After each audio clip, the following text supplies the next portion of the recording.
중 우리나라의 공식 인터넷 주소 자원을 관리하는 조직으로 IP 주소와 도메인 이름의 등록 관리뿐만 아니라 인터넷 주소 자원에 관한 정보 정책 연구, 그 다음에 제도 개선, 인터넷 이용 활성화를 위한 지원, 국제 인터넷 주소 관련 기구와의 협력 등을 업무를 수행하는 곳, 이게 어디냐라는 겁니다.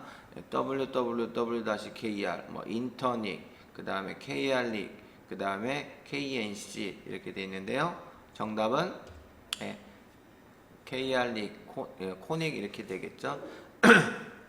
이게 이제 한국인터넷정보센터 이렇게 얘기하는 거고요. 그 다음에 이제 그 인터닉이 이제 국제 인터넷, 그러니까 세계적인 인터내셔널, 그래서 인터내셔널 이렇게 하는 거 해서 인터닉 이렇게 되는 거고요. 그 다음에 www.kr은 인터넷 월드와이드 웹 서비스의 인터넷 관련 단체들의 중복 방지를 업무하는 곳이 www인데 거기에 이제 한국 업체만을 관리하는 거 해서 다시 KR 이렇게 얘기하시면 되겠습니다. 그 다음에 KNC라는 말은 없을 것 같아요. 정답은 그래서 아무튼 코닉이죠. KR닉 이렇게.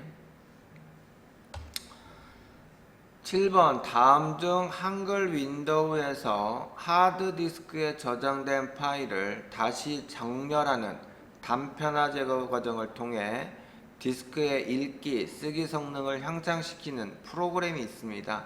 그게 뭘까요? 라는 거예요. 디스크 검사, 디스크 정리, 디스크 포맷, 드라이브 조각 모음 및 최적화. 뭡니까?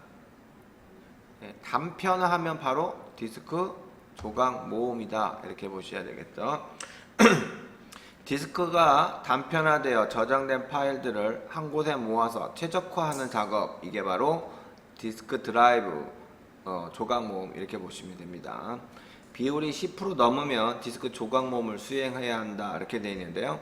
비율이 10% 넘으면요 디스크 조각 모음 할 필요 없습니다. 그냥 포맷해서 새롭게 깔끔하게 처리해야 되는 게 낫다는 거죠. 10% 넘는다는 것은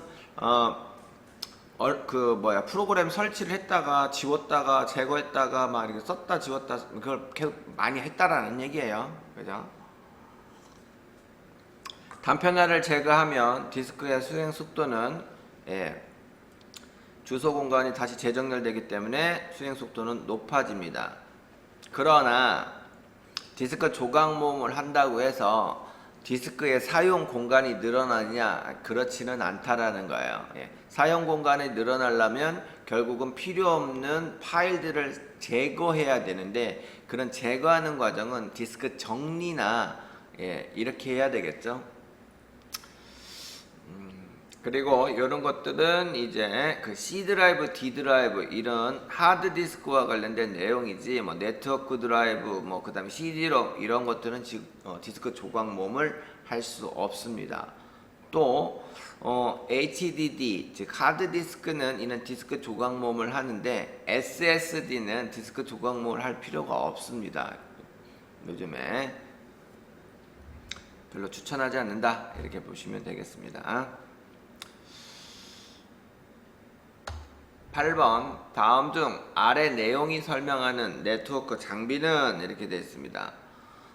네트워크에서 디지털 신호를 일정한 거리 이상으로 전송시키면 신호가 감쇄됩니다. 그래서 0이 1로 바뀔 수가 있어요. 이런 것들을 바뀌면 안 되겠죠. 그래서 디지털 신호의 장거리 전송을 이용해서 일정 구간에 다시 그 출력 신호를 증폭시켜 준다거나 아니면 재생시켜 주기 위해서 이렇게 하는 네트워크 장비가 있습니다. 그게 어떤 걸까요? 라는 겁니다. 정답은 리피터 이렇게 되죠. 라우터는 최적의 통신 통로를 최적의 적절한 공을 잡아주는 거, 이것을 이제 라우터다 이렇게 얘기하는 거고요. 게이트웨이는 서로 다른 네트워크 망을 접속해 주는 거, 이걸 이제 게이트웨이. 브릿지는 랜망과 랜망을 연결시켜 주는 거. 그래서 대학에서 쓰는 그 공학관에서 뭐 자연계관 이런 건물과 건물을 이용하면 거의 네트워크가 연결돼 있잖아요. 그 랜망이 서로 연결해 준 거 이런 걸 이제 브릿지 이렇게 보시면 되겠습니다. 네, 정답은 리피터.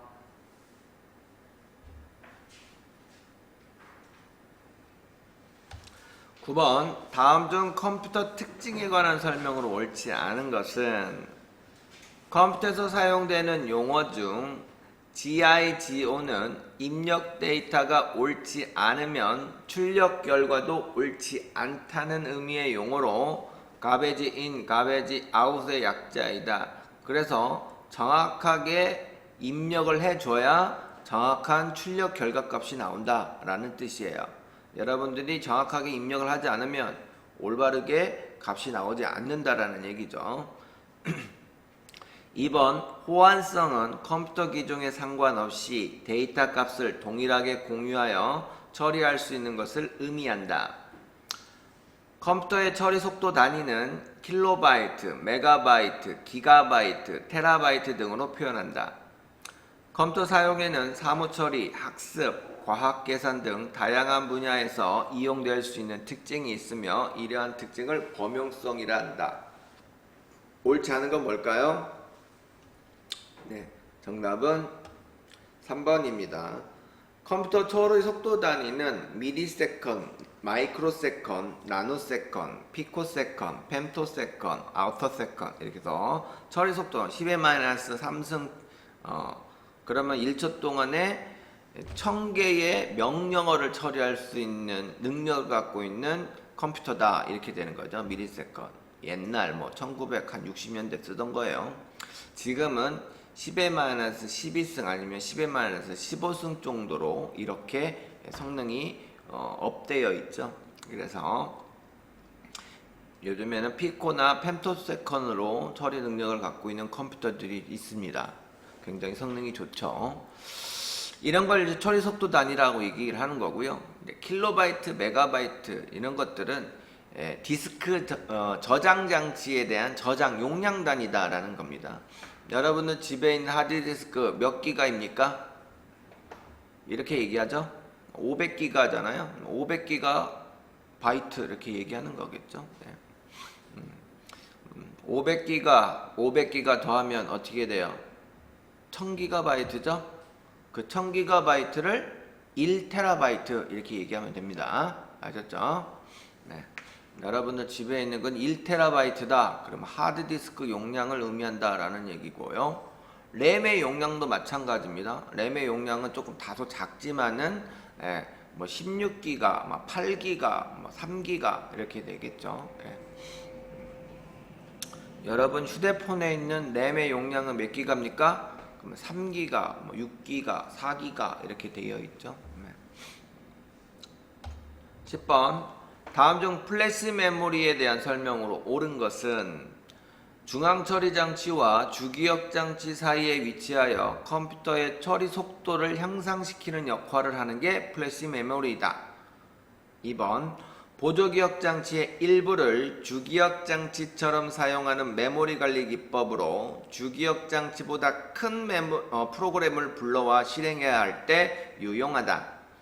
주기억 장치에 저장된 정보에 접근할 때 주소 대신 기억된 정보의 내용의 일부를 이용하여 직접 접근하는 장치이다. 정기적인 방법으로 수정이 가능한 EEPROM을 개선한 메모리 칩으로 MP3 플레이어, 휴대전화, 디지털 카메라, USB 메모리 이런 것들로 사용된다. 정답은 옳은 것은